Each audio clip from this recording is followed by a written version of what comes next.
नमस्कार दोस्तों, केपीएस विद्यालय परिवार में आप सभी दोस्तों का हार्दिक स्वागत एवं अभिनंदन है। आज हम पीएच स्केल के बारे में अध्ययन करेंगे। तो पीएच स्केल किसे कहते हैं? अम्ल और क्षार की सामर्थ्यता ज्ञात करने वाले स्केल को कौन सा स्केल कहते हैं? PH scale.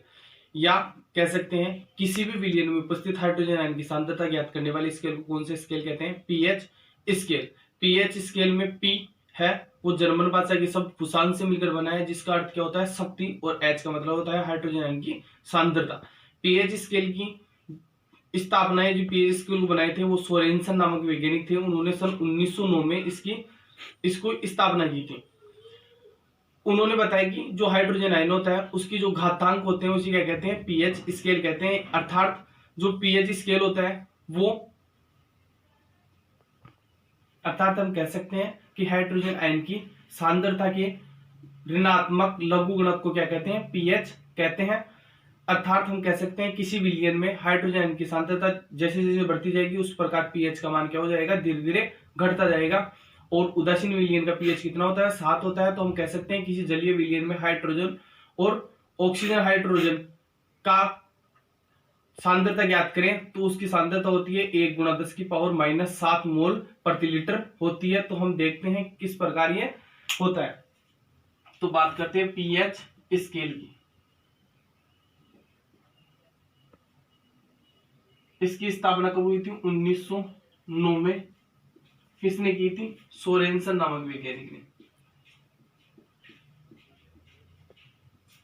सोरेनसन नामक वैज्ञानिक।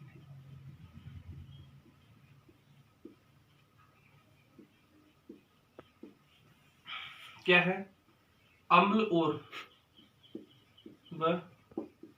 क्षार की सामर्थ्य ज्ञात करने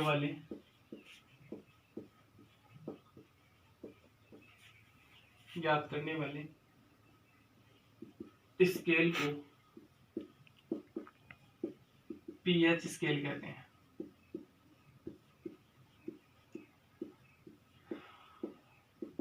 जहां पी का अर्थ क्या होता है? ये किसका शब्द है? जर्मन का शब्द है। जर्मन के शब्द किससे बना है? पुसान से बना है। अर्थात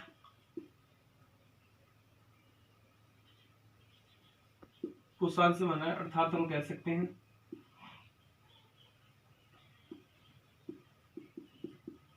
अर्थात इसका क्या अर्थ होता है? शक्ति, और एच का मतलब क्या होता है? हाइड्रोजन।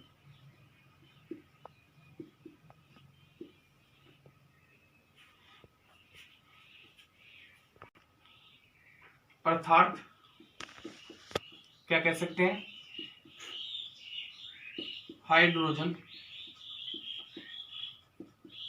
आयन की सांद्रता का ऋणात्मक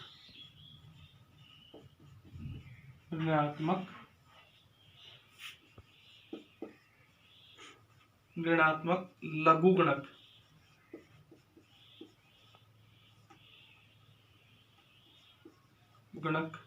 क्या कहलाता है? पीएच स्केल कहलाता है।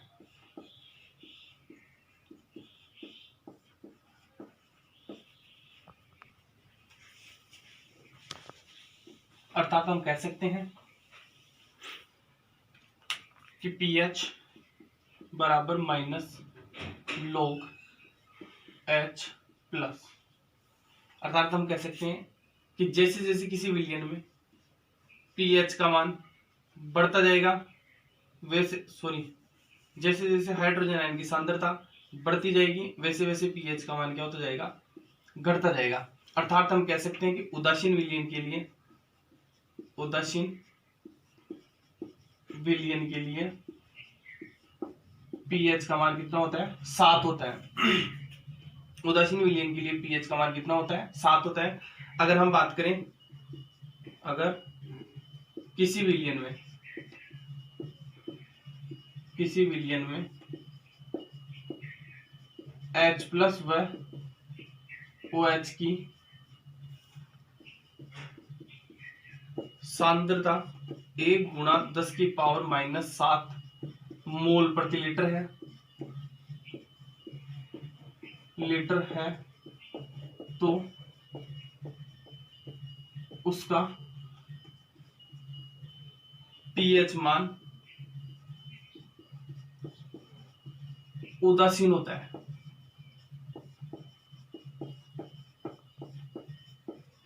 हम देखते हैं किस प्रकार इसका मान उदासीन होता है। इस सूत्र में रख लेंगे तो क्या हो जाएगा, कितना था, 1 × 10⁻⁷ मोल प्रति लीटर। यहां रख लेंगे तो पीएच बराबर माइनस log एच की जगह कितना रख लेंगे, 1 × 10⁻⁷। तो क्या आ जाएगा, पीएच बराबर log लेंगे तो इसका क्या आ जाएगा, -7 log 10। तो पीएच बराबर कितना हो जाएगा, 7। और पीएच 7 किसका मान होता है, उदासीन विलयन का। अब हम एक स्केल की सहायता से देखते हैं कि कौन से मान किस किस प्रकार होते हैं।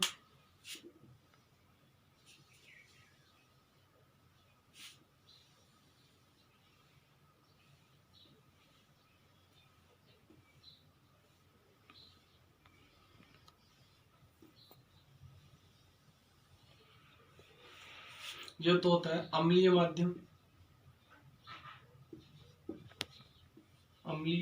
माध्यम, ये होता है उदासीन, और ये होता है क्षारीय माध्यम।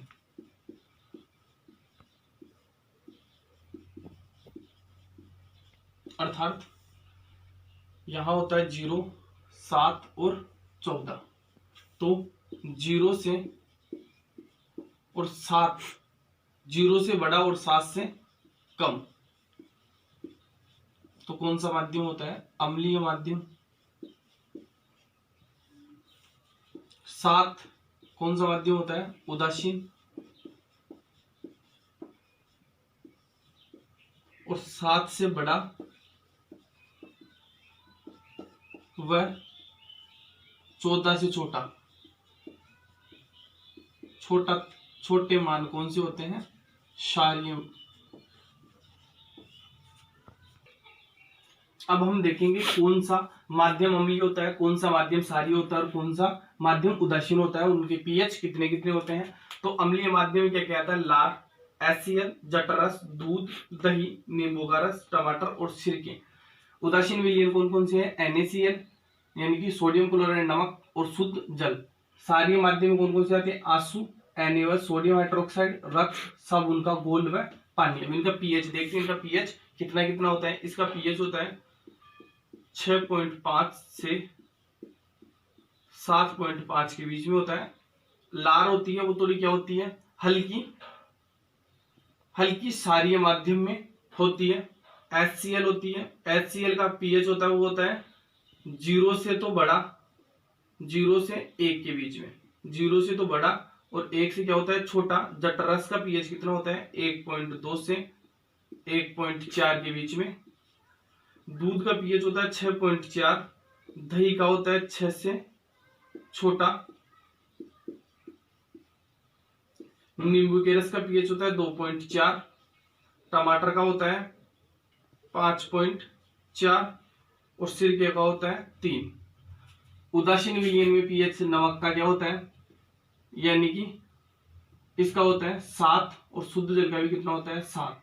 इधर आंसू का पीएच कितना होता है, 7.5।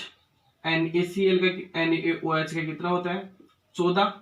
रक्त का होता है 7.4 और साबुन के घोल का होता है 7 से 10 के बीच। अब बात करते हैं उदर में अम्लता, यानी कि पेट में अम्लता। किसकी बात करते हैं, उदर में अम्लता। ये उदर में अम्लता क्या है, इसकी शिकायत होने पर हमारा जो पेट होता है या उदर होता है उसमें किसकी जलन होने लग जाती है। किस कारण होती है, जो हमारा जठरस होता है उसमें HCl अधिक मात्रा में प्रवाहित हो जाता है, जिससे हमारे जो पेट होता है या उदर होता है उसमें जलन की शिकायत होती है। जिससे हम इसे कम करने के लिए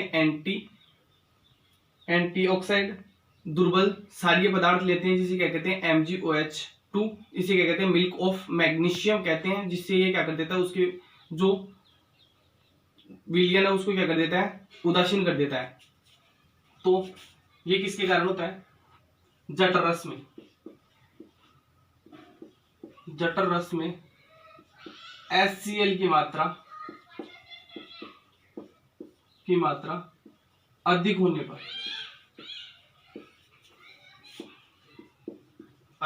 पर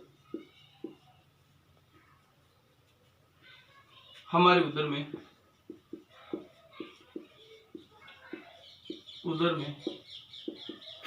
जलन होती है। इसे कम करने के लिए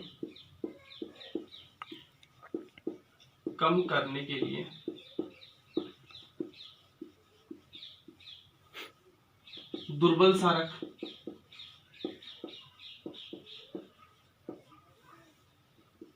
MgOH2 यानी क्या कहते हैं मिल्क ऑफ मैग्नीशियम,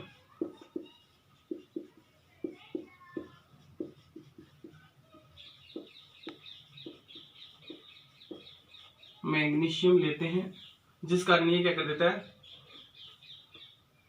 उसको क्या कर देता है उदासीन कर देता है।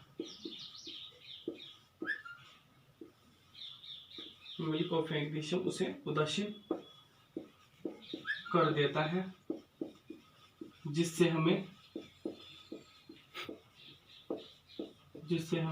राहत मिलती है।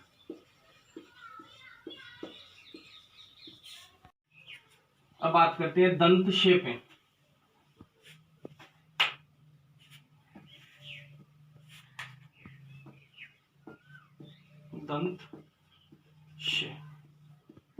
हमारा जो मुख होता है उसका सामान्य pH 6.5 के करीब होता है। जब अपन या हम लोग खाना खाते हैं तो खाना खाने के पश्चात जो मुख में उपस्थित बैक्टीरिया है वो दांतों में फंसी हुई भोजन से क्रिया करके उसे कौन सा माध्यम कर देते हैं अम्लीय माध्यम कर देते हैं, जिसके कारण अपने मुख का pH क्या हो जाता है कम हो जाता है और अपने मुख का pH कितना हो जाता है 5.5 हो जाता है, जिससे हमारे दांतों की इनेमल धीरे धीरे क्या होने लगती है क्षय होने लगती है। इससे बचने के लिए हमें कुछ क्षारीय पदार्थ या दंत मंजन करनी चाहिए, जिससे हमारे दांत क्षय होने से बच सके। हमारा जो मुख होता है उसका pH कितना होता है? सामान्य मुख का pH सामान्य 6.5 होता है। जब हम भोजन करते हैं तो भोजन करने के पश्चात दांतों में शेष रहे भोजन करने के पश्चात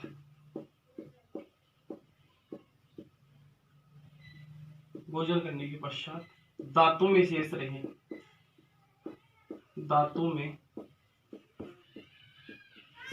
रहे भोजन के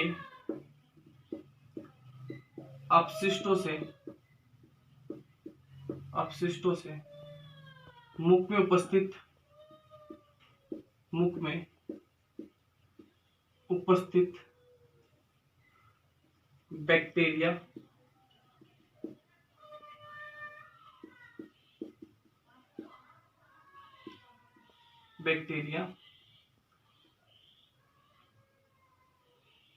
क्रिया करके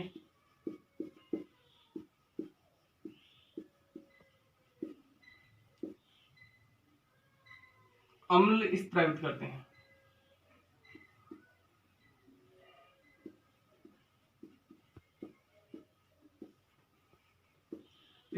करते हैं।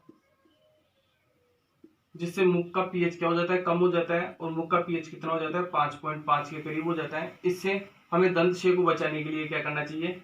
कुछ क्षारीय पदार्थ या दंत मंजन करनी चाहिए, जिससे हमारे मुख का pH क्या हो सके सामान्य हो सके और दंत क्षय होने से बच सके।